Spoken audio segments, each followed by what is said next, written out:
Welcome to Beyond Fossil Fuels. We're also gonna welcome all the people back. You see, we're still a little bit in the coffee break here, but we only take quick breaks in between. And I want to thank you for making this possible. I know it's already quite late for you on a Friday evening.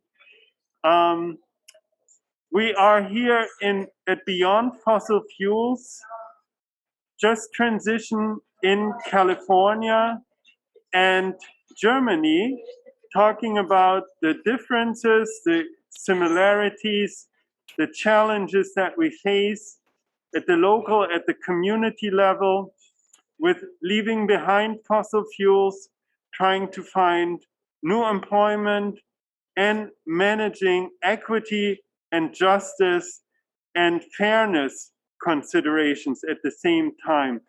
And I am very glad to have here with us Mayor Christine Herntier.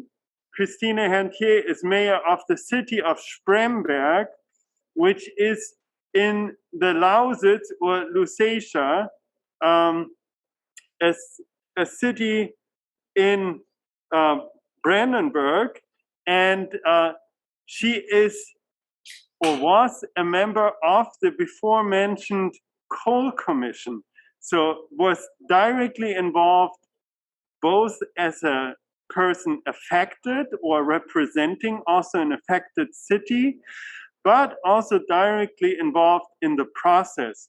So thank you so much for joining us here today.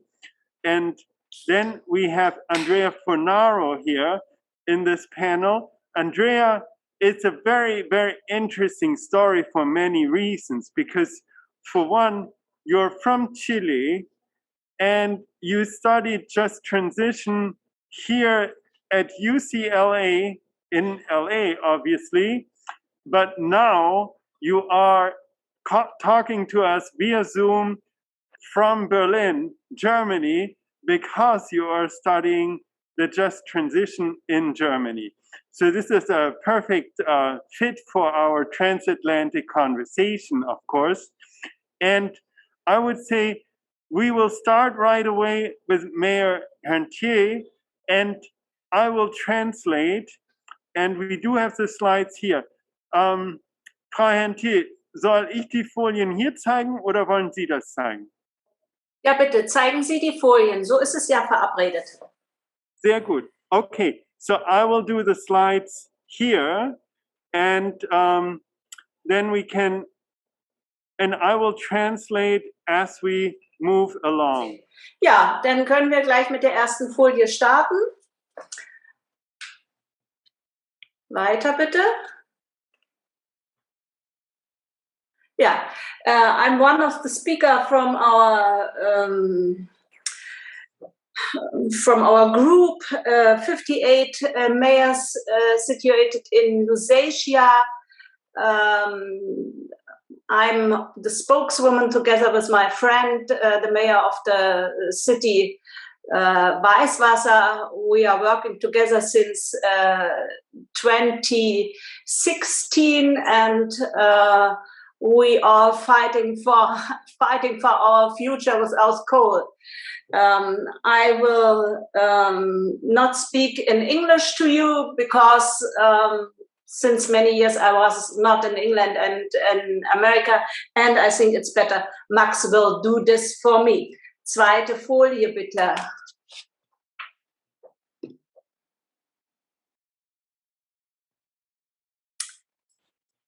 Das kennen Sie schon. Ich habe schon ein bisschen zugeschaut und einer der Referenten heute hat Ihnen schon die deutschen Kohlereviere vorgestellt. Und Sie sehen hier, wo die Lausitz verortet ist, ganz im Osten der Bundesrepublik Deutschland an der Grenze zu Polen. Dort befinden wir uns. So you've seen this map before in a different version where you can see the lignite mining areas in Germany on the left, and you can see where the Lausitz, Lusatia, is located in the east, all the way towards the border to Poland. Max hat Ihnen gesagt, dass ich Mitglied in der Deutschen Kohlekommission war. Diese Kommission heißt eigentlich Kommission für Wachstum, Strukturwandel und Beschäftigung. Und wir haben uns in dieser Kommission auch mit der unterschiedlichen Betroffenheit der Reviere vom Kohleausstieg befasst. So we already talked about the Coal Commission, but the official name of it is Commission for Growth, Employment and Structural Change. So it addresses a whole range of questions and goes beyond just the coal exit. Die Lausitz hat die größten strukturellen Probleme von allen drei deutschen Kohlerevieren. Wir sind fernab der Metropolregionen. Wir haben eine schlechte infrastrukturelle Anbindung. Wir haben einen dramatischen Einwohnerverlust seit der Wiedervereinigung von Deutschland. Mehr als 30% der Bevölkerung, überwiegend junge Menschen, haben uns verlassen. Und wir sind stark abhängig von der Kohleindustrie, weil fast alle anderen Industrien nach der Wiedervereinigung von Deutschland keine Zukunft mehr hatten. So Lusatia is the region most impacted of all the coal mining regions by the coal exit for various reasons. One is the location, the peripheral location, far from metropolitan areas. The other is the loss of population, the demographic change happening, and then the lack of infrastructure, the lack of good infrastructure, and the loss of all other major industries after the reunification. So everything that would have been an option for Plan B is gone, and coal was the remaining industry. Nun machen wir uns natürlich nicht nur Sorgen, sondern auch viele Gedanken über unsere Zukunft. Und deshalb haben wir wirklich darum gekämpft, muss man sagen, dass wir in dieser Kommission vertreten sind und dass wir unsere Probleme darlegen können, dass wir aber auch an den Lösungen mitarbeiten können. So that's why they were very intent on being a part of the solution, because they had so much to lose in the process. Nächste Folie bitte.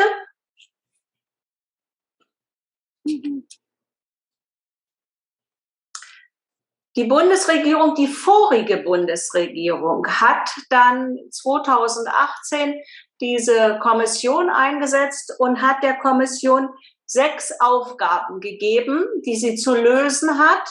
Es waren alles große Aufgaben und diese Aufgaben sehen Sie hier. An erster Stelle natürlich die Schaffung von neuen zukunftssicheren Arbeitsplätzen beziehungsweise Erhaltung der Wertschöpfung.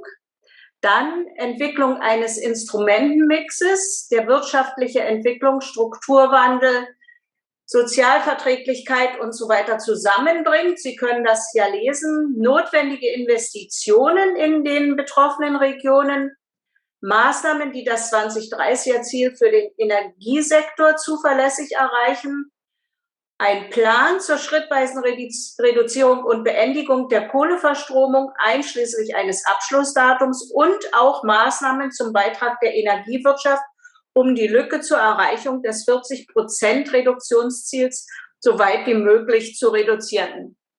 Und da haben Sie vorhin auch schon etwas gehört von dem Kollegen von der Uni Flensburg. Das haben Sie heute schon einmal gesehen. Es war eine große Aufgabe, die diese Kommission, die 28 Mitglieder hatten. Und wir haben diese Aufgabe in reichlich 7 Monaten gelöst. Und man spricht heute noch davon, dass es ein einzigartiger, großer, gesamtgesellschaftlicher Kompromiss war, dass man sich da auf einen Weg Deutschlands raus aus der Kohle geeinigt hat. So what you see here is the task or the mission that the previous federal government gave to the commission.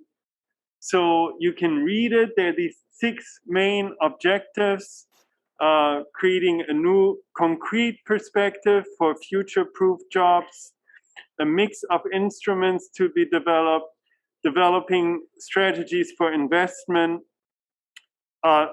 developing a pathway for reliably achieving the 2030 energy targets, and a pathway for reducing gradually coal-fired power generation, and measures to promoting the 40% reduction target for greenhouse gas emissions in the energy sector.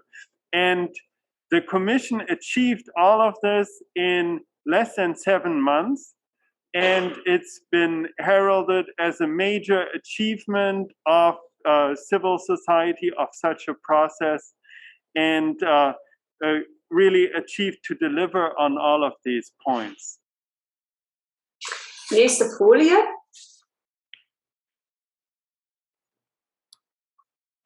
Sekunde. Ja. Wir haben also den Abschlussbericht der Kommission. Wir haben ein Eckpunktepapier, wir haben ein Strukturstärkungsgesetz. Dieser Abschlussbericht der Kommission hatte ja keine Gesetzeskraft, das ist halt ein Bericht. Wir haben dann ein Strukturstärkungsgesetz, die Bund-Länder-Einigung zum Kohleausstieg, das Kohleausstiegsgesetz. Und wir haben für unsere Lausitz eine Entwicklungsstrategie bis 2050 erarbeitet. So the results of the commission is on the left side, that's the report, the main deliverable of the commission. But it's not binding, of course, but then this was the foundation for binding laws, a structural reinforcement law, a federal law, and then a federal and state compromise or framework law for the coal exit. And in addition, for Lusatia specifically, a development strategy going all the way to 2050. Wir haben also ein Gesetz, in dem drin steht, Deutschland steigt bis zum Jahr 2038 in Etappen aus der Kohleverstromung aus. So we're having actually a law that says specifically that Germany will exit coal in power generation by 2038. Um diesen ganzen Prozess zu gestalten, auch sozialverträglich zu gestalten und den Revieren Perspektiven zu geben, nimmt die Bundesrepublik auch viel Geld in die Hand, insgesamt 70 Milliarden Euro. So to support this process, the federal government made or is making available a large amount of money, altogether 70 billion euros. So in dollars, that's over 85 almost billion dollars. Diese Mittel teilen sich auf in Mittel des Bundes, also der Bundesrepublik, aber auch in Ländermittel, und auf diese Ländermittel können auch die Kommunen mit Projekten zugreifen. Das ist eine große Arbeit, große Aufgabe. So this money is split into federal money and state money, and the municipalities can apply for the funds. So it's a large enterprise, it's a big undertaking for the communities, the municipalities that are affected. Wir, die 58 Bürgermeister, haben im Jahr 2018 für unsere Lausitz, die im Land Brandenburg und im Land Sachsen liegt, eine Clusterstrategie erarbeitet. And the 58 mayors from the Lusatia region started developing a cluster strategy in the year 2018 for the Lusatia region. Nächste Folie bitte. Das ist natürlich die Energiewirtschaft, wie in allen Revieren.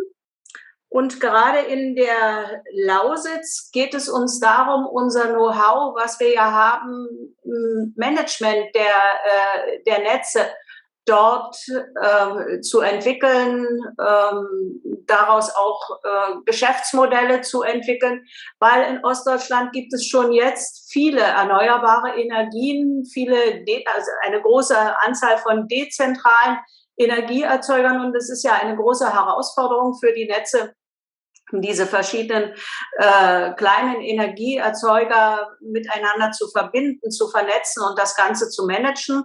Und wir setzen auch sehr auf das Thema Wasserstoff. In meiner Stadt zum Beispiel, in Spremberg, werden wir ein grundlastfähiges Wasserstoffkraftwerk bauen. Nächste Folie. Ach so, ja, sorry. So of course, energy being a core industry, so energy is a key part for the cluster strategy, and they want to build both on their competencies in the distribution and the network management, the grid management, but also specifically they already do have a lot of renewable power in the region. So the integration of renewable power into the electricity grid, and she mentions they're actually going to bring online a baseload capable hydrogen power plant in the near future. Frau Herntier, wann kommt das Wasserstoffkraftwerk? Also der Baubeginn wird Anfang 2023 sein. Wir erarbeiten jetzt die Planungsunterlagen und 2025 soll es in Betrieb gehen. So they're currently working on the final plans. The construction is set to start in 23, and then operations are set to start in 25 for this hydrogen power plant in Spremberg. In Spremberg. Mhm. Okay. Nächste Folie. Wir sind eine ländliche Gegend, viele kleinere Städte. Die Menschen müssen pendeln zu ihren Arbeitsplätzen. Mobilität ist ganz wichtig, damit die Menschen die Region nicht verlassen. Damit meinen wir einmal der umweltfreundliche individuelle Personenverkehr, aber wir brauchen auch ganz dringend einen modernen, ausgebauten, flexiblen, nutzergesteuerten öffentlichen Personennahverkehr. Das ist etwas, was wir unbedingt brauchen, um unsere Lausitz zu entwickeln und um nicht weiter auszubluten. So the Lusatia region is very rural, and so mobility is very important so that people can get to their workplaces. And so for the future, they really rely on having sustainable mobility options, and specifically also in public transit, having clean but also affordable and reliable public transit options to get around. Oh, and to expand the services. Genau. Die nächste Folie. Wir haben ja Flächen in der Lausitz. Wir haben Platz. Bei uns gibt es noch Weite. Es gibt nicht nur Städte. Da ist das Thema Bioökonomik ein großes Thema. Insbesondere auch das Thema biogene Grundstoffe, was ja auch auf der Tagesordnung steht. Und unser ganz großes Handlungsfeld ist die Ressourceneffizienz, auch wieder in Spremberg mit internationalen Investoren, wo es um das Rückgewinnen von Rohstoffen geht, aber auch um eine ressourcenschützende Verwendung von Materialien. So Lusatia is a low-density rural area, so there's a lot of space to actually grow biomaterials for the bioeconomy. So it's a huge opportunity, but that's not the only part of this cluster element. It's also about the repurposing, the reusing of existing resources, and fostering resource efficiency. And so major investors are coming in on that end as well. Genau. Nächste Folie. Die größten Chancen rechnen wir uns in der Gesundheitswirtschaft aus. Unweit auch von meiner Stadt, von Spremberg, in Cottbus, 20 Kilometer entfernt, entsteht eine Universitätsklinik, Medizinerausbildung, eine große moderne Gesundheitsregion, die sich fokussiert, beschäftigt mit dem ländlichen Raum. Das ist ein großes Thema, nicht nur in der Lausitz, sondern in Deutschland. Auch, man könnte sagen, in ganz Europa. Und die Gesundheitswirtschaft verdrängt schon jetzt ein bisschen den Bergbau. Die Wertschöpfung aus der Gesundheitswirtschaft ist jetzt schon mindestens genauso groß wie die Wertschöpfung aus der Kohleindustrie. Aber trotzdem ist es so, dass wir immer noch sehr stark von der Kohle abhängig sind. Aber die Gesundheitswirtschaft viel, viel mehr als der Tourismus. Gesundheitswirtschaft ist entscheidend für die Lausitz, dass das klappt, dass das erfolgreich ist. Tourismus ist auch wichtig. Wir hatten ja hier in unmittelbarer Umgebung 14 Tagebaue zur Zeit der Wiedervereinigung. Da sind jetzt schon schöne Seen entstanden und die Landschaft wird so langsam hergestellt. Das ist für viele Leute auch interessant. Und wir bemühen uns auch darum, UNESCO-Weltkulturerbe für diese Tagebaufolgelandschaften zu werden. So this cluster is the one where they have the highest hopes for, and primarily the health aspect, less the tourism aspect. Already now health is on the same level in terms of added value created as mining, even though mining is still very important, but health sector is growing and very relevant. They are creating a new university hospital nearby, and so this will be a big sector for the future, not just in Lusatia, but of course also in Germany and in Europe. Overall, the health sector is growing, but they hope that they can really focus on this. Tourism is also important, but in the overall picture, much less relevant in monetary terms. But just for your reference, there used to be 14 open cast mines in just around Spremberg, and they leave behind holes when you take out the whole coal. So they have now a lake landscape around there, which is kind of beautiful and has a nice appeal for tourism. And it's a result of the former mining operations. Nächste Folie, bitte. Yeah, I forgot the UNESCO. So you're applying even for UNESCO status with a lake landscape. So fingers crossed. Nächste Folie. Das Ganze muss natürlich unter einem Dach zusammengefasst werden. Und das ist in diesen Zeiten natürlich die Digitalisierung. Alles muss miteinander verknüpft werden. Eine große Herausforderung bei uns. Insgesamt ist Deutschland ja nicht so gut aufgestellt, was die Digitalisierung betrifft und was die mobilen Netze betrifft.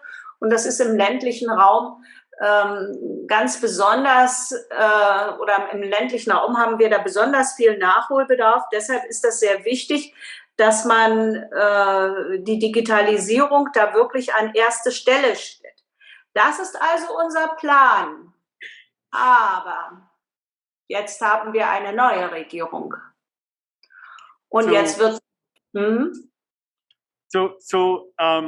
To achieve all this, there's a need to have an umbrella, a kind of a theme that binds it all together.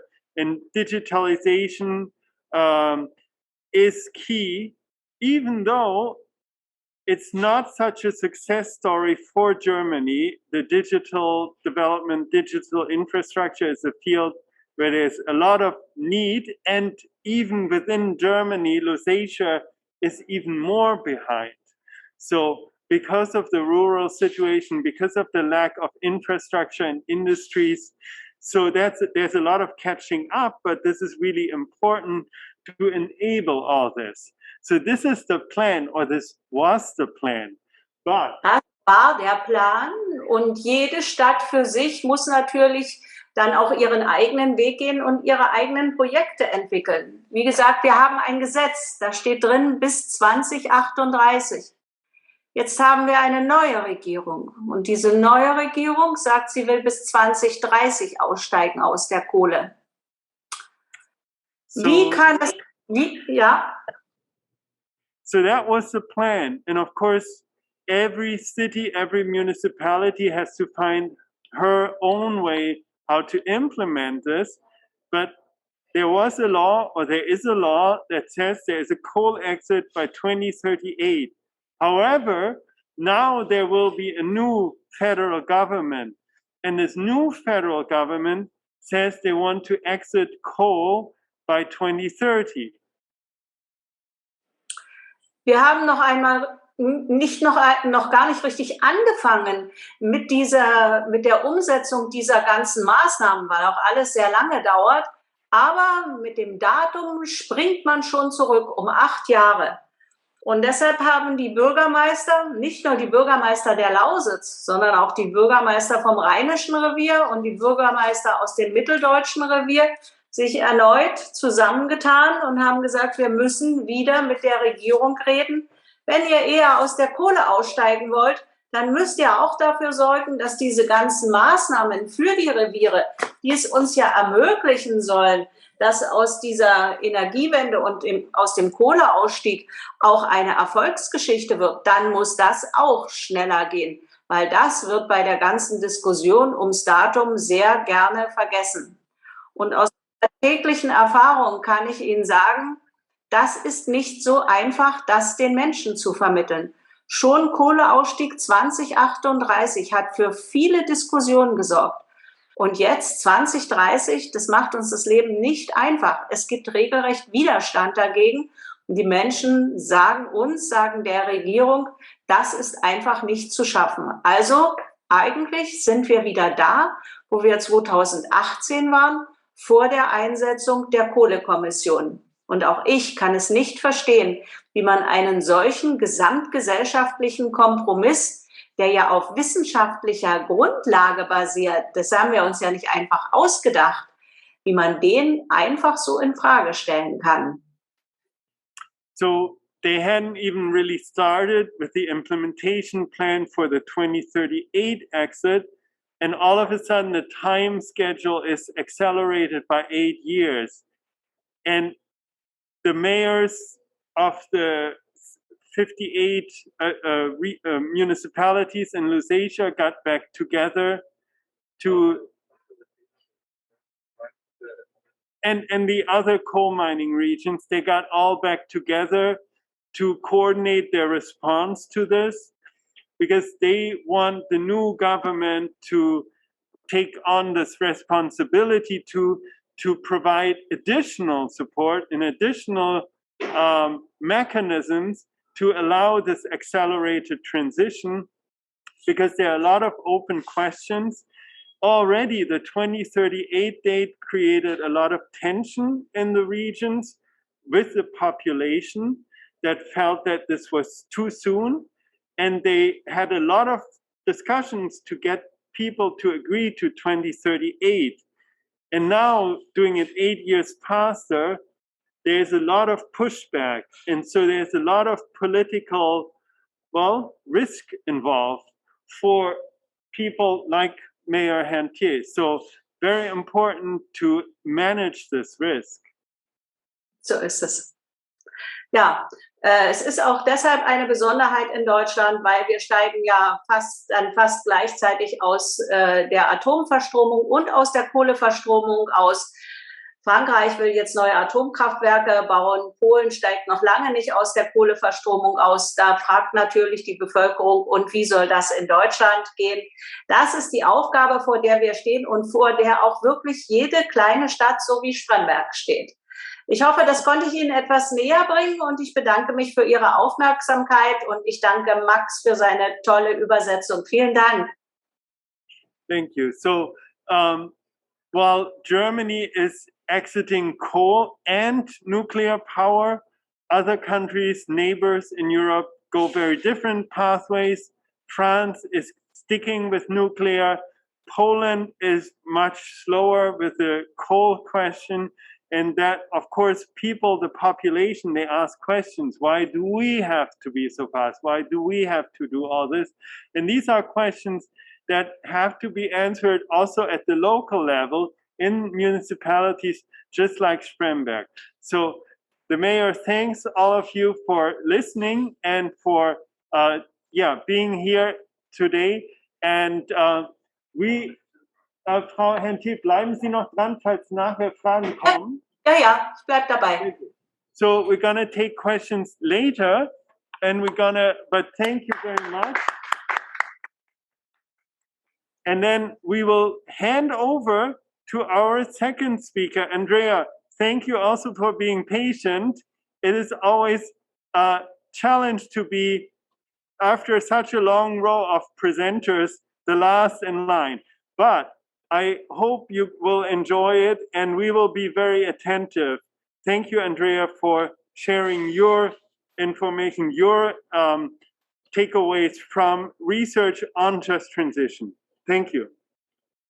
Sure. Thank you, Max. And thank you for having me here. It has been super interesting to hear all these interesting ideas on energy transitions. Today, I want to present some ideas on two research projects that I have been participating in the last 2 years. The first one is on the phase out of fossil fuel infrastructure in Los Angeles, in the city of Los Angeles. And the second one is a project on just transition policies in Germany, which we developed with the Coal-Exit group, which I'm working here in Berlin too with, and with Resource for the Future. So, of course, these are very, very different contexts. So I'm not going to compare a transition in a city and a transition in a country. But there are some ideas in both research projects that I think can be interesting for this conversation that we are having today. So as some of you already mentioned, well, the cases of California, the US, and Germany are interesting to compare for different reasons, right? They are both risking many jobs. There are also, in the case of California, it's interesting because as in Germany, there has been a very rapid expansion of renewable energy since the 2000s. As we already learned, the main difference is that Germany is all about coal, while in the US it's a mix, right, between coal, oil, and gas, and in California, especially oil. And something that I find interesting is that we have in both contexts, in California and in Germany, a combination of very strong environmental pressures, very committed politicians with very strong agendas on climate and on decarbonization, and at the same time, very strong networks of labor unions, companies, and politicians kind of pushing back these kind of pressures. And I think that make both contexts also very interesting to look at together. And we see in both cases examples of multi-stakeholder initiatives, of course, in a very different scale, right? We don't have in the US something nearly similar to this national process that we saw in Germany with the Coal Commission. But we do see at more local and regional scales lots of examples of local participation that are interesting. And there are some differences that I would like to highlight. The fact that in Germany, coal-fired production has declined mostly through these two policies, right? These two laws, one in 2007 for hard coal mining, and the new law for the phase out of lignite and all power plants. And in the US, we see a much more market-induced phase out, in which coal is just uncompetitive. And I think that has lots of implications when we think in a just transition. Some difference in relation to LA. In the case of LA, the decarbonization plan is interesting because it's very unique, because it includes gas-fired station. That is something that, of course, is not really in the conversation in Germany and in not many places. And another, of course, important comparison, especially in contrast with what Christine was saying, for example, is that in LA we are in such big city where there are so much economic activities and there are much more options for job relocation, which also have different implications in terms of planning a just transition.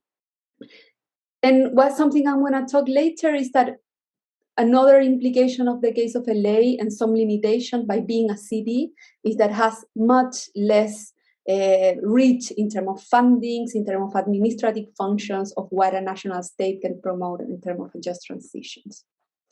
So I want to describe very briefly what type of policy, just transition policies, we studied in the case of Germany. So we studied different policies that have been implemented since the 60s, actually, since the coal crisis in the 60s, especially in the rural area, up to today.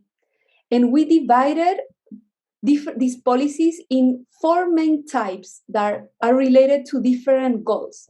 And I think it's useful to show this to kind of have a sense of, okay, what do we mean when we talk about just transition policies? Of course, many of the historical policies that we studied, they were not called just transition. This is a much more new term, but we describe them as transition policies because we're extremely important for helping communities and workers affected by the phase out and the decline in the case of more historical policies of coal extraction, especially in the rural area. So the first type are those policies that try to achieve economic reorientation and diversification. And then we see many different funds for business development, for business attraction, for promotion of local firms, improvement in infrastructure, support for education and research and development. And maybe here an important difference with what we have been seeing in the US is that in the case of Germany, industrial policy actually is something very common and accepted, and is an important dimension of these kind of policies, something that we don't see that much in the US even today. And the second type of policies try to achieve support workers. And we see in Germany lots of labor market policies, mostly managed by the federal government, a lot of co-financing jobs, employment measures, investing in training, qualification, infrastructure, services for workers looking for new jobs, and so on. And the third type of just transition policy, which I think is more interesting because show more the complexity of a just transition, are those policies that try to improve the well-being and the quality of life of communities affected. And that includes lots of investment in civil infrastructure, in public infrastructure, promotion of urban development, projects to promote cultural activities, what Christine was saying, right? Lots of investment to improve touristic attraction of this region, all these lakes that we saw that were built in former coal mines, lignite mines, and so on. And finally, we saw during the whole process, since the 60s up to today, policies that try to create environmental remediation and environmental protection. And these include many projects for decommissioning industrial sites to rehabilitate these industrial sites so then it's easier to attract new investments in the region, something that is extremely important after these type of industries are operating them. We see many policies for the rehabilitation of coal mines, for landscape restoration, and something that is important to mention also for water management, for air pollution control and nature conservation. These are the different policies that we analyze. I'm not going to go one by one, but you can read the report, which is going to be published, I think, in a couple of weeks, actually. And then you are going to see kind of an analysis of the different activities that were developed in each of these programs. Unfortunately, we couldn't find a lot of evaluations of this program, and that is something that is important to mention. In the Cole Commission, one of the recommendations was to include evaluation of just transition policies or programs as an element that should be present since the beginning. And I think that's also something important to remember in the case of the US. Well, these are the different policies. We also included some policies from the European Union that are supporting regions, and of course, the new policies created after the Cole Commission and the Cole Exit laws. So the first takeaway that I would like to mention is that when we were developing this project to know what have been the most important just transition policies in Germany, the goal was to have kind of a set of ideas that could inform policymakers in the US. And they, especially the people that we were working in the US, were very excited about having kind of a list of detailed just transition policies that they could implement in the US or take ideas from. But actually something that we noticed that it's very complicated to have just a list of just transition policies from Germany without considering the social security system, right? Which is clearly per itself a just transition policy. So what we did is that we spent an important amount of time thinking on how the social security system, the labor system in Germany, and the system of regional fiscal equalization contribute in a just transition. And this includes, in the case of the social security system, unemployment protection, pension system, healthcare, work accidents, long-term care. In the case of the labor system, all the organization for worker participation, an agreement, trade unions, how they work and they participate, different form of workforce support, and so on. And in the system of regional fiscal equalization, all this spatial distribution of tax revenues and how that works in Germany. Of course, that's not enough, and that's why in Germany it has been so important to create additional just transition policies. But I think it will be very incomplete to think about the policies in Germany and to try to apply them in the US, or some of them in the US, without considering what we call these baseline policies. And this is one of our conclusions, right? That improving these baseline policies is important. First, to reduce the need of additional just transition policies, right? And also, we think it's very important because now we are facing a coal phase out in Germany, and now we are starting to face an oil, hopefully phase out in California, but there are going to be several sustainable transitions in upcoming years. So having these baseline policies, having more strong baseline policies can help us to have more resilient economies able to address these several sustainable transitions. And in the case of the second study, the study that we developed in Los Angeles, here we use a framework on key actors that we should be looking at when we think in a just transition. And the first type of actor, of course, are workers in the fossil fuel sector, right? And that means, workers that work in the different aspect of energy production, not only oil and coal, but also in electricity, and also workers that are indirectly related to these activities. And this sometimes is more difficult to quantify and to consider, but it's equally important. For example, in the case of Southern California, how many workers in the port of Los Angeles can be affected by a decrease in exports of oil or production of oil, things like that. And the second groups are communities that are economically dependent on this type of fossil fuel production. And these include also communities that depend their revenues, the public revenues, the local revenues depend on these kind of activities, but also more secondary services that depend from the capacity of workers of buying and these kind of services, right? So the whole, thinking in the whole local economies, how they can be affected when this type of activities decline. And the third one are those communities living around this infrastructure and that have been experiencing historically the impacts of living around these infrastructures. The fourth group are also communities living around low carbon energy infrastructures, because we can't forget that they also have some kind of impact that we should be considering, right? There are impacts in terms of not only landscape, but also land uses and disposal and so on. Then, of course, the other important group that we need to consider when we think in energy transition and energy consumers and how energy costs can be affected by these processes.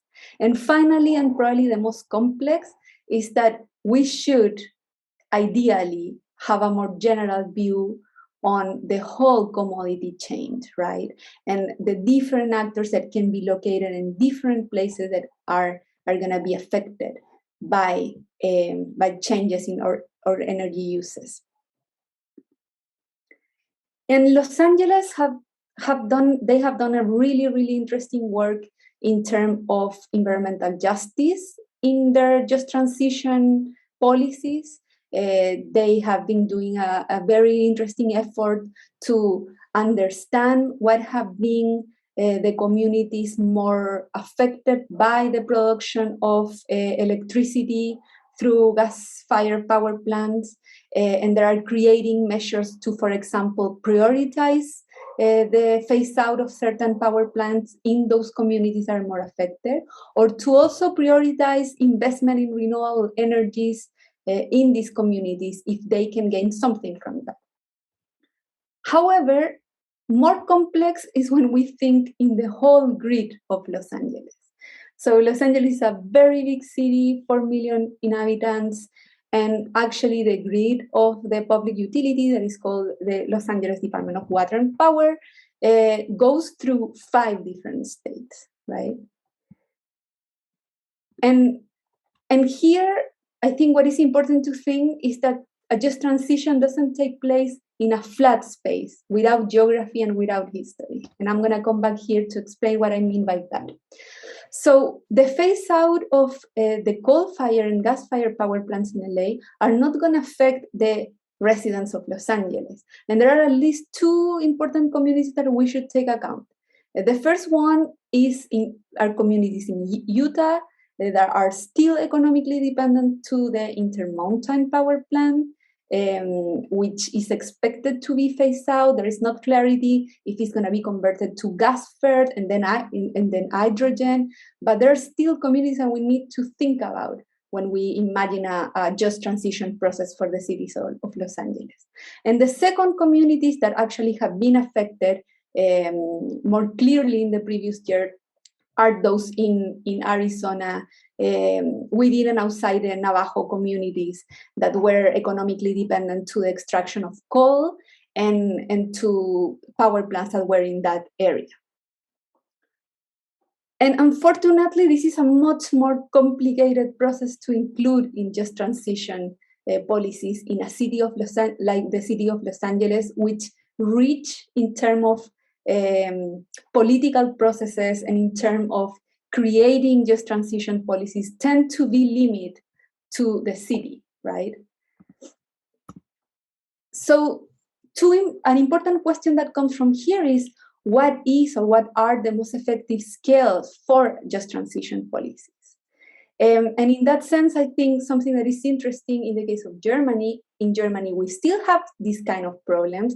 I'm not sure how with what degree, but I think, and maybe Christine can let me know if I'm wrong with this, but for example, in the case of Lusatia, some energy that was consumed until I think 2017 in Berlin came from lignite power plants in Lusatia. So that issue on spatial justice is something that we tend to see always when we have big cities that depend on the energy produced somewhere else. And I think one important idea that I forgot to mention is that when we think in this map and the reasons why so many power plants are outside Los Angeles, this is important to go back to history, right? And remember that there was a process in the 60s of outsourcing power production from Los Angeles for different reasons. First, because the land somewhere else was cheaper. Second, because some of these power plants were close to coal mines, right? Third, because labor was cheaper in those areas. And fourth, and this is very important, because since the 60s and 70s, Los Angeles was able to enact more strict environmental regulations. That was not the case in many of these other regions where the power plants were created. And this is important to highlight because there is an historical, I think, responsibility that we need to think about when we think in just transition, looking at the relationship between cities and rural areas. So the second takeaway is to think in the relevance of multi-level policy strategies across federal, state, and local levels of government. Because especially in California, I see this relevance that cities such as Los Angeles, that is very progressive in terms of environmental policy, has, especially in the past years in which the national government was kind of going to the opposite direction, right? But at the same time, cities can have lots of limits when thinking in more comprehensive just transition policies. And in the study of Los Angeles, we also tried to include 4 key governance goals for a just transition. The first one is public participation, and some of you have already talked about the importance of this in terms of procedural justice. The second one, and it's something that I also want to highlight that is interesting to see in the case of Germany, is job security and planning. In the Coal Commission in Germany, something that appears a couple of times in the recommendation is the importance of having legal security. And this means finally providing some level of security for the workers that are participating in these conversations. And I think that's a very, very important issue that we should consider. Having labor standards planned based on very realistic prospects of job future and so on. And the third one is environmental justice and redress. And then I highlight again the importance in considering spatial justice outside the city limits and not only environmental justice within the cities. And finally, this idea of social acceptance that is trying to build consensus. And this is important to accelerate energy transition to ensure fairness for different actors. And I want to find this, I think is the final idea that I want to share, this concept of energy controversies. Energy controversies have been described as social disputes and conflicts associated with the management of energy systems and the implementation of energy policies, including decarbonization policies. And energy controversies are always going to exist, right? So rather than trying to avoid or eliminate these controversies, energy transition plans need to offer more democratic governance mechanism to address them. To ensure a secure space for encounter, for discussion, for reflection. And I think that was also something interesting in the Coal Commission, and I think in the case of Germany, in which everyone knows what are the different interests and is kind of part of the explicit conversation when we plan on the transition. And it's something that I found in Los Angeles. I found a lot of controversies, a lot of conflicts between the major and the unions, between the different energy companies, but it's something that in the process of policy making try to be avoid, try to be kind of hidden. And I think it's something that we should reflect on and we should try to make explicit and put in the conversation. Well, here are just some examples. You can, of course, look at the report to see these examples more in details. But for example, there are many, many discrepancies in Los Angeles in terms of key concepts for decarbonization. What if this is just a decarbonization in the demand side or a broader decarbonization?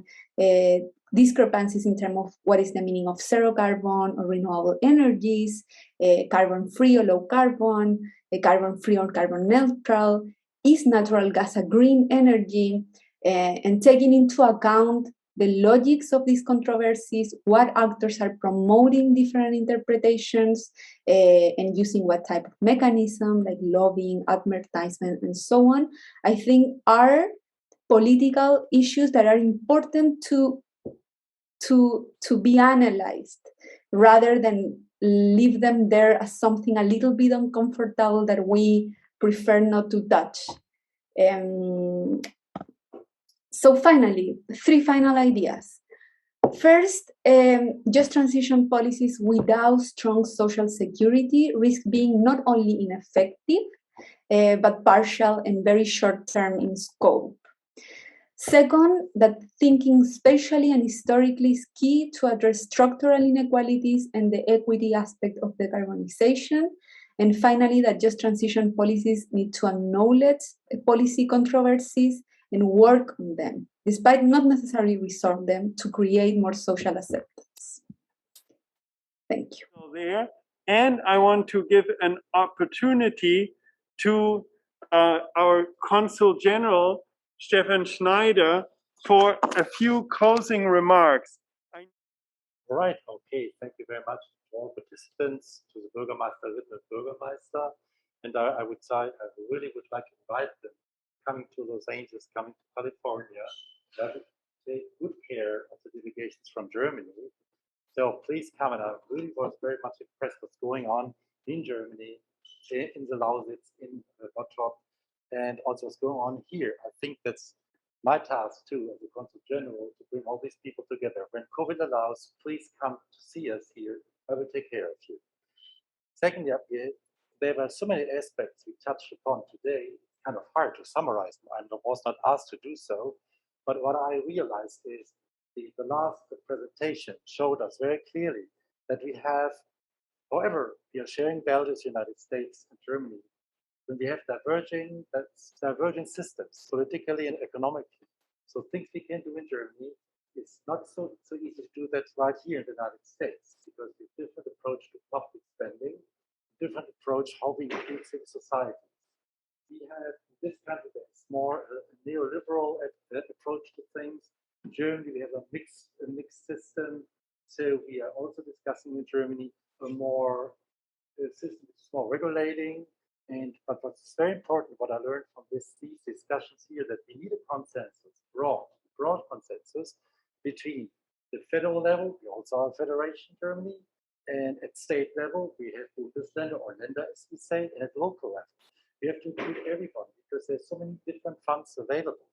And also, the new German government is still not there. We still have an acting federal government, but they're all waiting for the decisions now to be taken also when it comes to climate change. And also, I think the mayor of Spremberg mentioned already that they're cutting down the deadline to 2030. And of course, this brings very many communities in Lusatia and Lausitz in trouble somehow. So, but we still do not know what the new government, federal government, will decide upon, because there's still the future coalition, probably future coalition, will still discuss outlines of the climate policy, and we will learn later. So we have, and I'm a political person, but I cannot read the glass ball.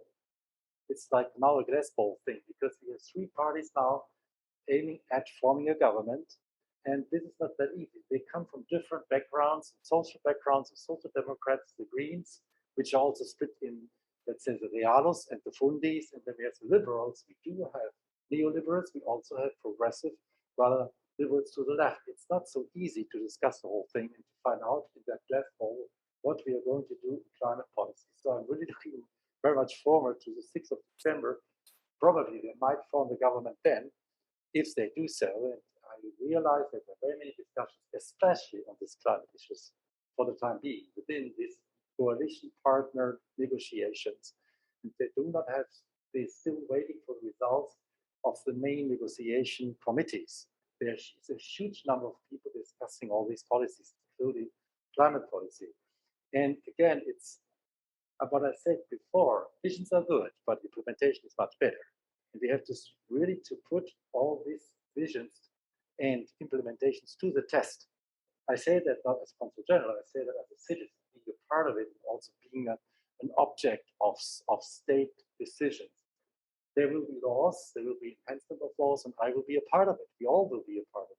So what we also learned from East Germany was the people have to join in this effort. And they are now a little bit irritated about the fact that it's not 38, it's already 30, 2030, that the conversion should be done.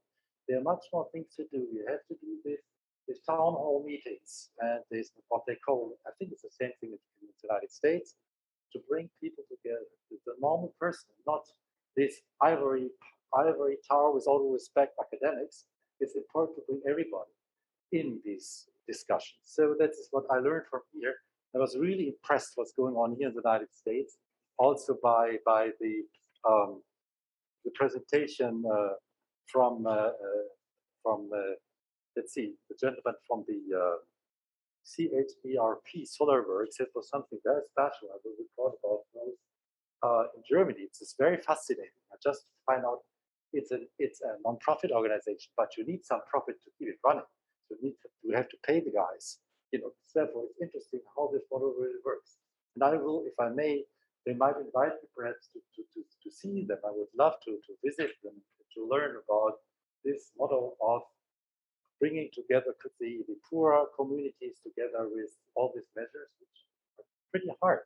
Climate change is a hard thing, no fun. We have to do it because then we will not have even less fun. So it's very important that we bring everybody together, because I have the impression we have to get up out of the ivory tower into with the people around the corner. And really all this, we are all, we are people being involved. They pray to the already converted people, but we need to really convince the communities. That's very important. When they are all in one boat, we can finally, CO2 free sailing to the future. Thank you very much. Thank you.